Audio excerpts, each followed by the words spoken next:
এই যে দেখছেন না, এটি আমার ঈদের জামা কাপড়।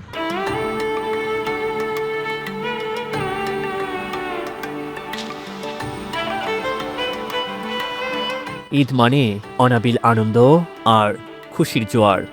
কিন্তু জীবন সকলের জন্য সমান্তরাল ধারায় পরিচালিত হয় না। জীবন ও জীবিকার তাগিদে ঈদের এই ছুটির সময়ও কিছু মানুষ এই ব্যস্ত নগরীতে থেকে যায় নিজের টিকে থাকার সংগ্রামে। নারীর টানে বাড়ি ফিরতে না পারা সেই মানুষদের তালিকায় রয়েছে ফুড রাইডার আতিক।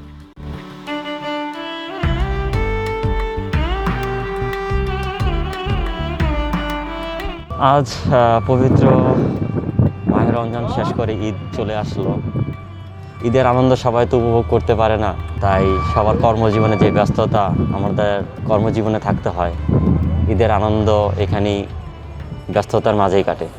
শহরে বসবাস করা পরিবারগুলোর চাহিদা অনুযায়ী তাদের জন্য মুখরোচক খাবার নিয়ে রেস্টুরেন্ট থেকে এক বাড়ির দরজা থেকে আরেক বাড়ির দরজায় খাবার পৌঁছে দেওয়ার দায়িত্ব পালন করা এই মানুষটি নিজের খাবারটুকু ঠিকমতো খেতে পেরেছে কিনা সেই প্রশ্নের উত্তর আমরা অনেকেই হয়তো জানি না। কি বলবো, কষ্টের কথা।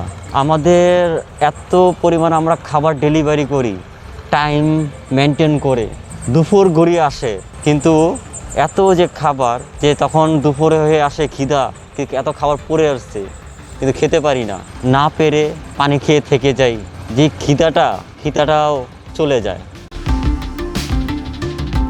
তবুও আতিকরা ছুটে চলে আপনার আমার পরিবারের কিংবা সন্তানদের খাবারের চাহিদা মিটিয়ে আমাদের মুখে হাসি ফোটানোর জন্য।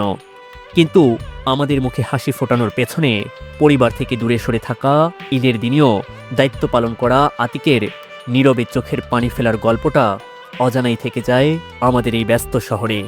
আমাদের জীবনটা এত ব্যস্ত, সময়টা নেই কিছুক্ষণ বসে নিজের অস্থিরতা শান্তি করব। এবং এই ব্যস্ততা যেন প্রত্যেকটা যে ফুড ডেলিভারি আছে তারা সেই পরিশ্রমগুলো এই ব্যস্ততার মাঝে কাটিয়ে যাচ্ছে এই রমজান মাসে।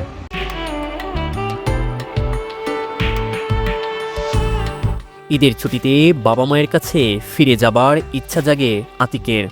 পরিবারের সাথে সুন্দর মুহূর্তগুলো ভাগাভাগি করে মায়ের হাতে রান্না করা খাবার তারও খেতে মনে চায়। নিজের বাড়ি যাওয়া, নিজের মায়ের হাতের রান্না, একে অপরের সাথে ঈদের আনন্দ উপভোগ করা, পরিবারের সাথে সময় দেওয়া এবং যে পাড়া প্রতিবেশী আছে তাদের সাথে সম্পর্ক, একটা ভালোবাসা, ঈদের যে আনন্দ উপভোগ করা, পরিবারের সবাইকে নিয়ে কোনোখানে যে বেড়ানো, সেগুলা খুবই মিস করছি আজকে এই দিনটায়। কিন্তু নিয়তি নির্মম পরিহাসে জীবিকার তাগিদে তাকে ছুটে চলতে হয়। এখনও কিছু কেনাকাটা হয় নাই, ঈদের জামা বা পাঞ্জাবি, পরিবারের কিছু।